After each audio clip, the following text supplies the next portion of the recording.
Bueno, continuando entonces con el trabajo sobre la parte de electricidad, habíamos dicho de que Lumbeyer encontró un artificio por el cual se podía, independientemente de la escala que se esté trabajando, calibrar el aparato para que sea sensible cualquiera sea el nivel del potencial medido, ¿sí?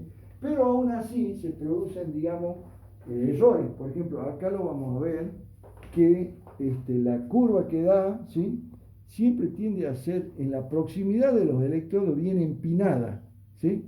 ¿Qué quiere decir? Que es muy sensible el aparato en los electrodos, tanto cerca de A como de B. En cambio, en el medio tiende a ser más achatada con una pendiente más baja.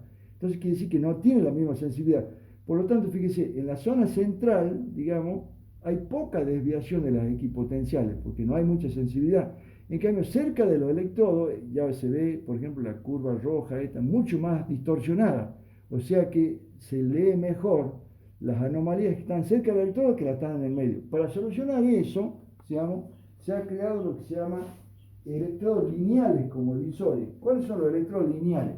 Los electrodos lineales consisten en el terreno, digamos, cavar, digamos, una pequeña zanja para colocar electrodos gruesos, digamos, cables gruesos y pelados y largos.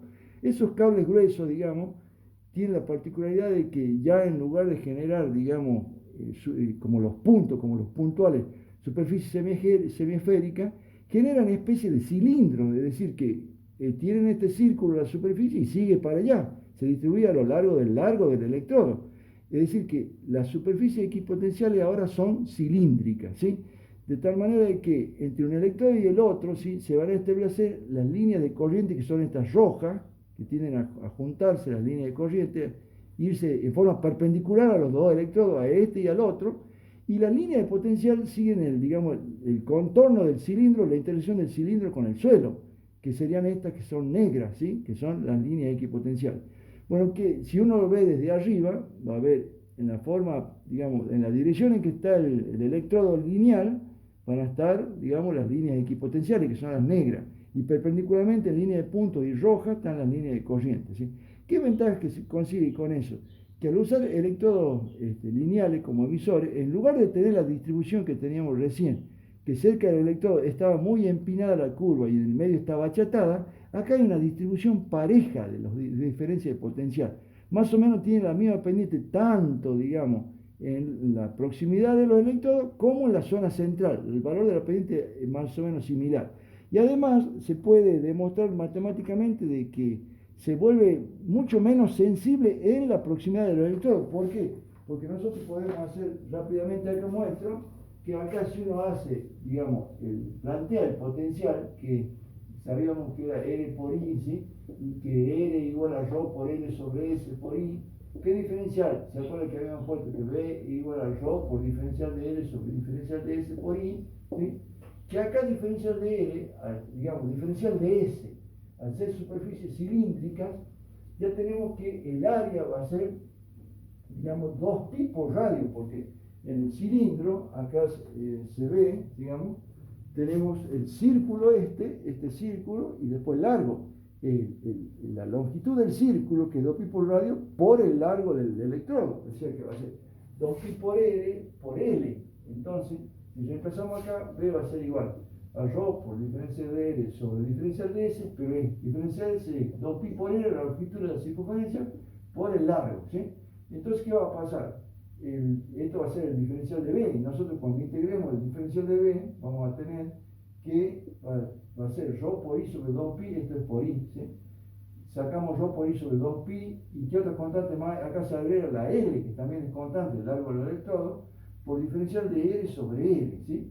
Entonces, al integrar esto, ya no me da, digamos, un valor como me daba anteriormente, porque la integral del diferencial de x sobre x, si ustedes se acuerdan, era igual al logaritmo natural de x. Por lo tanto, acá va a ser ρ por I sobre 2pi L por el logaritmo natural de L. Y para dos electrodos, o sea, el delta de B a B, va a ser lo mismo, o sea que va a ser ρ por I sobre 2pi L, ¿sí?, pero por el logaritmo natural de R menos el logaritmo natural de R'. Y por propiedad del logaritmo, delta de B a B, ¿qué va a pasar? Que el logaritmo, la resta de dos logaritmos, igual al logaritmo del cociente de los argumentos, o sea, R sobre R'. Y que ahí se puede ver qué pasa. Si lo comparamos con la otra, en la delta de B a B, era la misma parte de adelante, ¿sí? Sobre 2pi, salvo el L, pero era por 1 sobre L menos 1 sobre el pi. ¿Qué pasa acá? Que en los electrodos puntuales, cerca del electrodo, R es un valor próximo a 0, 0,01, entonces da un valor grande acá. Y L' es un valor alto, por ejemplo, 1 sobre 99, ¿sí? Y eso es cuando acerca del electrodo. Y cuando está en la zona lejos del electrodo, acá en L ya tenemos un valor grande, 99, y tiende a hacerse extremadamente pequeño, ¿sí? O esto tiende a hacerse muy grande tendiendo al infinito, o tiende a hacerse muy pequeño, o sea, 0,0001, o sea, tendiendo a cero, ¿sí? Es muy pequeño.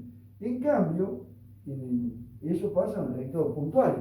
En cambio, aun cuando L sea muy pequeño con respecto al L', por ejemplo, 1 sobre 99, supongamos hagamos 1 sobre 100 para que sea, y lo pongamos logaritmo decimal de 1 sobre 100. 1 sobre 100 sería el logaritmo decimal de 0,01. Y esto es el logaritmo decimal de 10 a la menos 2. Y eso es menos 2, porque es mucho más sencillo, entra dentro de la escala no con valores pequeños. Si fuera al revés, si fuera un valor, la división fuera un valor grande, sería el logaritmo de 100, por dar un ejemplo, 100 sobre 1, ¿sí? Pongamos el 100 sobre 1, ¿sí? ¿Qué va a pasar? Que el logaritmo decimal de 100, ¿sí? Me va a quedar igual a 2. Es decir, que eso, por dar un ejemplo, con logaritmo decimal, también tenemos con logaritmo natural, pero no es exacto. ¿Qué diferencia hay con eso? Que nunca va a dar valor extremadamente grande ni extremadamente pequeño, sino que va a dar más o menos parejo, lo cual tiende a suavizar la curva y a hacer el mismo grado de sensibilidad tanto en el centro del electrodo como en los extremos, ¿sí? Ese sería el objetivo de lograr. Bien, ahora, ¿qué otra cosa importante? ¿Cómo trabajamos en el campo? En el campo, ¿cómo trabajamos? Nosotros tenemos un área a prospectar, ¿cierto? Que lo vamos a hacer por el método que se llama, que usa esto, el método de perfiles y cartas de potencial, ¿sí? ¿En qué consiste? Como dijimos, en confeccionar sobre una carta, sobre un plano, las curvas equipotenciales, ¿sí? ¿Qué lo vamos a hacer? Midiendo con el aparato. Ahora bien, hay dos formas de trabajar, digamos. O sea, para confección, digamos, tanto de las líneas equipotenciales como de las curvas. Líneas y curvas equipotenciales. Bien, en el caso, digamos, son dos formas de trabajar. Una sería, primero, digamos, buscando iguales potenciales, ¿sí? Iguales potenciales. Y segundo, digamos, confeccionando, ¿sí? Una carta. La primera, ¿cuál es? Aquí estaría el gráfico, ¿sí? Lo vemos mejor en un gráfico para no hacerlo, ¿cierto? Si no, perdemos tiempo. Por ejemplo, acá, nosotros tenemos que armar las curvas equipotenciales y vamos a desplazarnos sobre la curva, que sería buscando el igual potencial. Nosotros tenemos clavados los electrodos emisores A y B. Ese está mandando permanentemente corriente al suelo, inyecta un campo eléctrico. El terreno responde y queremos saber la respuesta del terreno. ¿Qué hacemos? Colocamos un electrodo fijo de lectura M y el otro electrodo N lo colocamos en un punto cualquiera, por ejemplo acá. Acá está A y B, ¿sí? Con un campo eléctrico, ¿sí? Y acá colocamos un electrodo M, supongamos M acá, y el otro lo colocamos en un punto cualquiera, por ejemplo el TN1, y leemos la diferencia de potencia. Supongamos que sea 150 milivolts, ¿sí? Después, ¿qué hago? Entro en ese puntito, lo clavé, ¿sí? Entro a buscar a la vuelta en qué otro punto me da 150 milivolts, o sea, corriendo a la N1, por ejemplo, a N2, a N3, así, y leo las nuevas lecturas, buscando donde me dé la misma diferencia de potencial, o sea, 150 milivolts. Ahí se ve, ¿ves? Como la misma lectura que obtuve en N1, la fui buscando, me dio N2, N3, y se va confeccionando la curva que corresponde, en este caso, a 150 milivolts. Después leo más adelante, supongamos a 200 milivolts, busco entre 200 milivolts, y voy desplazando el electrodo N, marcando todos los puntos sobre el terreno y llevándolo al papel, que me va a dar la otra línea equipotencial, ¿sí? Y así voy a ir confeccionando. En cambio, el otro método, el método este que estamos acá, que el segundo, que confeccionando un perfil o una carta, ese ya visto desde arriba, nosotros vamos a tener igual el electrodo M y el electrodo N, ¿sí? Que crean un campo, perdón, el electrodo A y B, que son los electrodos emisores, que crean el campo electromagnético. Pero cuando vamos a leer, vamos a tener un electrodo M en un punto, ¿sí? Y a iguales distancias a lo largo de una línea llamada perfil, supongamos en este caso hay 1, 2, 3, 4, 5 puntos, ¿sí? Que le llamaríamos perfil 1, después tendremos otro punto, otros 5 puntos más que le llamamos perfil 2 y así podemos tener hasta 10, 15 perfiles, ¿sí? Este le llamemos M1 al primer punto donde yo puse, digamos, el electrodo, ¿sí? ¿Qué voy a hacer? Este está mandando corriente, la respuesta del terreno yo la mido primero, por ejemplo, con un voltímetro, un potenciómetro en N1, ¿sí? Después, siempre a equidistancia, tanto en el sentido paralelo a los perfiles como en el sentido perpendicular. Siempre están a la misma distancia, ¿sí? Se llama equidistancia. Entonces, leo un valor, ¿cierto? Lo anoto digamos, la planilla de campo, paso al otro punto N2 que está a la misma, y siempre distribuido a la misma distancia. Después entré así y marco todos los puntos y voy a tener, por ejemplo, una carta de este tipo en donde diga, por ejemplo, acá 100 milivolt, acá dice 120 milivolt, acá dice 98 milivolt, acá dice 105 milivolt, acá y así, 200 milivolt, por ejemplo. Cada punto va a tener su correspondiente valor de potencial leído, tanto en el sentido de la línea en que esté el electrodo como en el sentido perpendicular, ¿sí? Con esos valores, digamos, voy a ir a lo que se llama confeccionar dos tipos de construcciones gráficas. Uno es el perfil de potencial, ¿sí? Que va a haber varios perfiles, en este caso, por ejemplo, era el 1, el 2, el 3, etcétera, ¿sí? ¿Qué es el perfil de potencial? Se coloca en el eje Y y en el eje X. En el eje Y se ponen los delta de V, los potenciales leídos expresados en milivoltios. Y en el eje X, las distancias a las cuales fui colocando los vectores. Por dar un ejemplo, M1 sería de referencia 0. Supongamos que cada 10 metros lo ponga, el otro va a ser 10 metros, va 20 metros, 30 metros, 40 metros, etc. Y voy marcando los potenciales. Supongamos que acá diga 20 milivolts, 40, 60, 80 y 100, por un ejemplo, ¿sí? Entonces, los valores que voy anotando de potenciales, ¿sí? Así, me van a ir dando una especie de curva. Para cada valor, cada distancia le va a corresponder un valor de potencial, ¿sí? Entonces, uniendo todos esos valores, voy a obtener una curva que se llama perfil de potencial. Y obviamente va a haber un perfil para cada línea, ¿sí? Uno para este, otro para este. Entonces voy a tener, por dar un ejemplo, 10, 12, 15 perfiles de potencial. Eso me da una idea de cómo varía lateralmente el valor de tanto de la resistividad del terreno como de la conductividad. Es decir, si hay normalmente las anomalías suelen aparecer como máximos, digamos, ¿sí? Pero eso me da una idea de cómo varía lateralmente, ¿sí? En cambio, para ver cómo varía, digamos, ya en profundidad, hago lo que se llama la carta de potencial, ¿sí? Ese es el perfil. La carta de potencial ya hago un trabajo como se hace, por ejemplo, en topografía, en altimetría, previa altimetría. ¿Qué se hace? Una vez que tengo distribuido, digamos, todos los puntos en donde se ha hecho la lectura, ¿sí? Entonces empiezo a confeccionar las curvas equipotenciales. Por dar un ejemplo, acá. Supongamos que acá en el medio, supongamos que tengo una lectura de 150 milivolts, ¿sí? Y acá, por ejemplo, acá tenga una lectura de, no, digamos, 80 milivolts, ¿sí? Y acá, no, por ejemplo, acá, digamos, 100 o 120, por ejemplo. A la vuelta, yo quiero hacer la curva, supongamos, de 150. Acá tengo un valor que varía, digamos, que sería 100, supongamos, y acá 250. Por ejemplo, ¿qué voy a hacer después? Digo, yo necesito todo lo que diga 150, por ejemplo.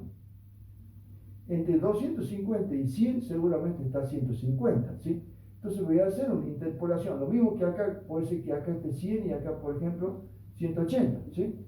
Seguramente el valor de 150 va a caer entre estas zonas. Para eso se hace, digamos, una interpolación. ¿Cómo se hace la interpolación? Se mide, eso lo ven, digamos, en topografía. Por ejemplo, primero lo voy a hacer entre 100 y 250, ¿sí? Supongamos que esta distancia sea 2 centímetros, ¿sí? Entonces, para la diferencia entre estos dos puntos, entre 250 menos 100, ¿sí? Esa diferencia equivale a 2 centímetros. Y yo quiero saber dónde está el 150, ¿sí? El 150, digamos, comparado con quién, con el valor más bajo, 150 menos 100, ¿sí? Sería referido ya al valor que yo conozco, que es 150, le corresponde X, o sea que yo sé, por ejemplo, lo que quiero saber es dónde cae, dentro de los 2 centímetros, dónde cae que le corresponde 150. Y hay una regla de 3, 250 menos 100 es 150, le corresponde 2 centímetros, 150 menos 100 es 50, le corresponde X. O sea que X va a ser a 50 por 2 sobre 150, ¿sí? Acá se va 1 y acá 3, 2 tercios, me sale 0,66. ¿Qué quiere decir? Que midiendo el valor más bajo, si estos son 2 centímetros, acá es 1, 2, 0,66 más o menos por ahí, lo vamos a hacer en rojo. Entonces, yo sé que acá es 150, acá acabo de sacar que es 150, porque en 0,66 queda 150. Seguramente entre 100 y 180 también va a ser 150. Probablemente de 100 a 180, si lo divide en 8 partes, 1, 2, 3, 4, 5, 6, 7, 8, ¿sí? 150, 1, 2, 3, 4, 5, más o menos por ahí. Quiere decir que voy a ir delimitando zonas por interpolación, de tal manera que puedo ir uniendo, y eso me va a dar una línea o curva equipotencial, ¿sí? Todas en este caso correspondientes a 150. Lo hice con 150, lo podría hacer cada 50, después con 100 y así voy a ir haciendo, me va a ir dando un espectro de líneas equipotenciales que, como sabemos, de acuerdo a la teoría que hemos visto, donde se abren las curvas equipotenciales están los cuerpos conductores. Esto se llama carta de potencial y es la otra construcción gráfica, ¿sí? Y damos por último las características que tienen trabajar con los equipos. El equipo ya lo vimos, ¿sí? Tenemos que se puede trabajar con corriente continua o corriente alterna, ¿sí? Lo mejor es trabajar con corriente alterna, acá damos las ventajas, ¿sí? Primero es que se eliminan las corrientes parásitas, es decir, normalmente las corrientes que interfieren en la lectura se eliminan trabajando con corriente alterna. También se eliminan los efectos de polarización de los electrodos. ¿Cuáles son los efectos de polarización? Que cerca de los electrodos tienden a concentrarse toda la corriente ahí, las curvas se tienden a concentrar ahí y no distribuirse en el medio. En cambio, cuando se eliminan los efectos de polarización, se distribuye bien la corriente a lo largo de todo. Se pueden medir potenciales muy pequeños usando transformadores o amplificadores, ¿sí? Porque trabajando en corriente alterna podemos cambiar la escala. Y el sistema de detección es más sencillo y seguro. Incluso se puede colocar, digamos, detectores sonoros que hagan un zumbido o algo para detectar un valor específico de la tensión. ¿Y qué desventaja tiene, digamos, trabajar con corriente alterna? Que la corriente alterna penetra poco en la profundidad, sobre todo a alta frecuencia. Se produce un efecto que se llama efecto pelicular o skin, efecto de película, que cuando más nos vamos hacia abajo, las capas tienden a densificarse y impiden el pasaje de la corriente alterna, ¿sí? Y por último, que el trazado de las equipotenciales no es nítido, es decir, con corriente continua es más nítido, pero no tiene los problemas esos que tiene la corriente continua, que están incluidos acá en la ventaja. Y por último, ya para terminar, ¿sí? En Francia se hizo una variante de este método de perfil y carta de potencial y se llama método de misé a la masa, que quiere decir puesta a masa. ¿En qué consiste? Que supongamos en los lugares donde hay un afloramiento, supongamos que acá, digamos, en este terreno haya un terreno más o menos homogéneo y hay un afloramiento, digamos, un mineral, por ejemplo, que salga a la superficie, algún sulfuro, algún conductor, ¿sí? ¿Qué va a pasar? Que en ese punto, ¿sí? Nosotros si colocamos un electrodo ahí, ¿sí? Un electrodo, y el otro lo colocamos extremadamente lejos, supongamos el A, ¿sí? Y el otro lo colocamos extremadamente lejos, ¿sí? ¿Qué va a pasar?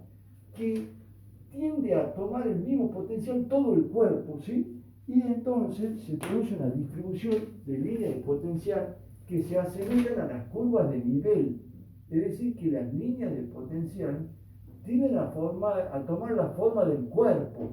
Incluso no solo la forma, sino también, si están apretadas, me dice que están muy empinadas, y si están espaciadas, quiere decir que la pendiente es más suave. Eso tiene la ventaja que directamente me da la forma del cuerpo, ¿sí? Acá se lo ve, por ejemplo, ¿sí? Que el cuerpo tiende a tomar, digamos, líneas equipotenciales que me da aproximadamente la forma, tanto en las líneas equipotenciales como en la superficie equipotencial. Y nos me permite determinar mejor, digamos, cómo es la morfología del cuerpo, ¿sí? Bueno, eso sería todo por ahora y dejamos ahí.